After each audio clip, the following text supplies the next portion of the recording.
he was talking about not only the replication of images, but that it's a question of clone, and actually the reproduction of, well, conformity, like integral conformity, or integral conformism, if that's an English word, and the redoubling to infinity, or infinite redoubling of everything, genetics, including, you know, not only material objects, but living animated objects.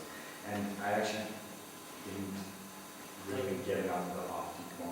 Like a hall of mirrors. Right, and he goes on to speak of the optically correct, and this is horrifies him, this idea that we could arrive at that point, which led him to think of talking about celebrity and saying today's celebrity is dead.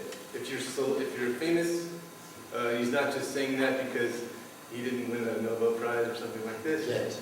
Not yet. But because it's the standardization, the synchronization of things in real time. Including situations, reproduction of situations, and that nowadays, yeah, celebrity's dead, and it's become the celebration of a standard.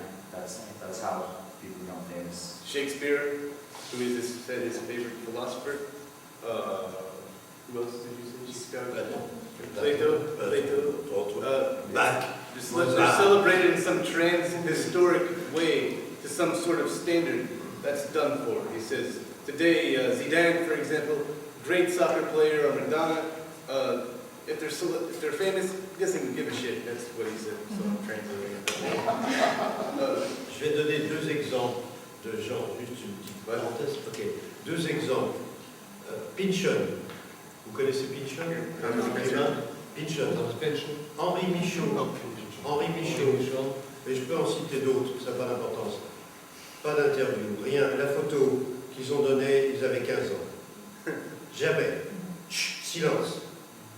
Ils existent par leur silence et par leur retrait par rapport à l'illumination transapparente.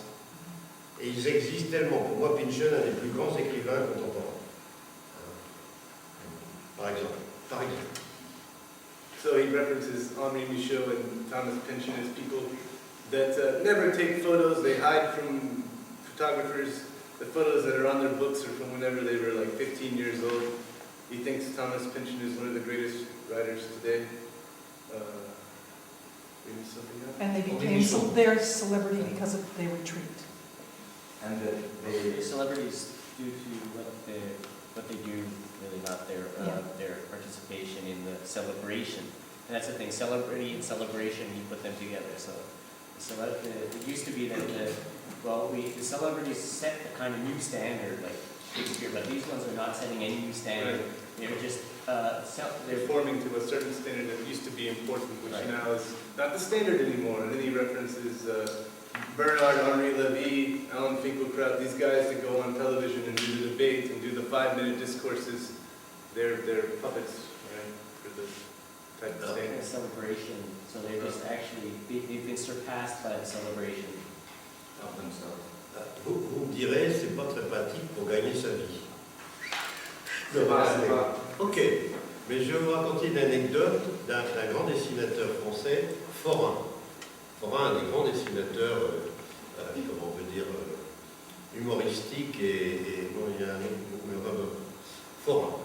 Forain a été invité à une exposition de peintres et de dessinateurs du 19e siècle de ses œuvres. Et il arrive, il regarde les dessins. Et puis bon, il s'en va tranquillement sans rien dire. Et l'artiste vient, Monsieur Forain. Et puis il voit la tête de Forain qui n'est pas très emballé par ce qu'il avait lu. Et à ce moment-là, il lui dit, faut bien vivre. Et à ce moment-là, Forain lui dit, pour faire ce que tu fais, je ne vois pas l'intérêt. Très intéressant. Très. So, Forain. On appelle ça comment? F-O-R-A-I-N. C'est un grand artiste, un des grands dessinateurs du 19e. One of the greatest illustrators, of the 19th century.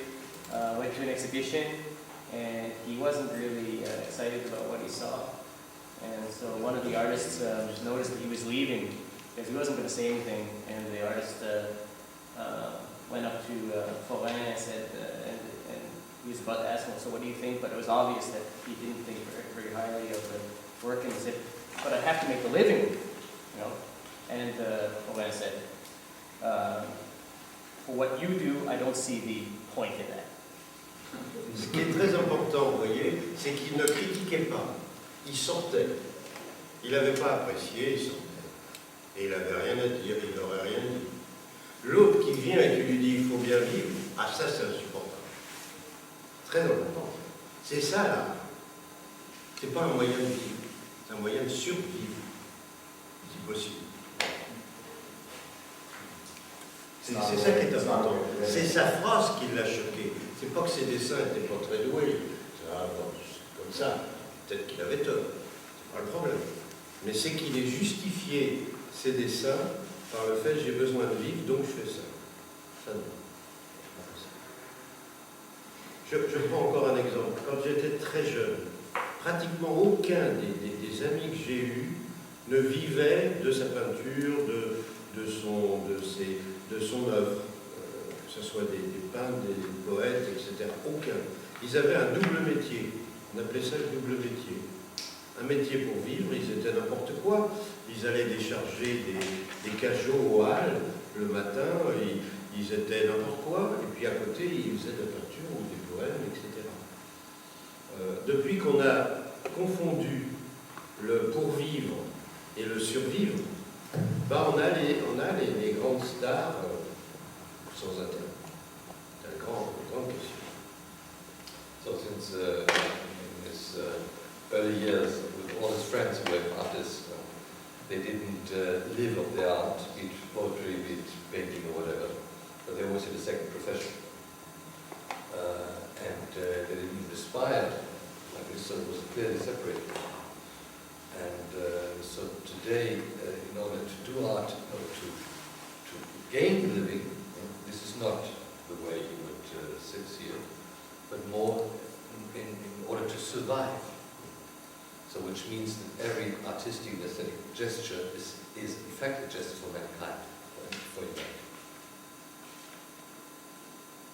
He said it was that survival is not the problem, it's to justify your drawings because you have to. Survival is more in the Benjamin sense of Überleben.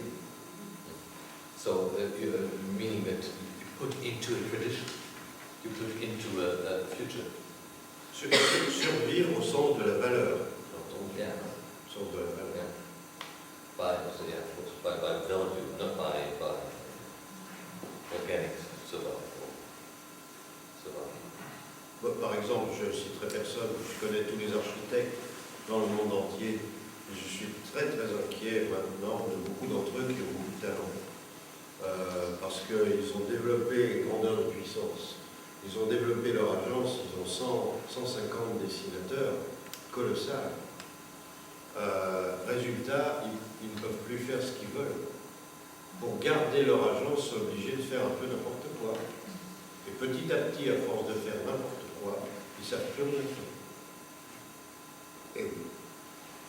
So this would be like many of his architects' friends who had great ideas, done great architecture, and who developed and now have big agencies with 100, 150 people working for them, and who do the drawings, but they can't do the drawings themselves anymore. They would like to do.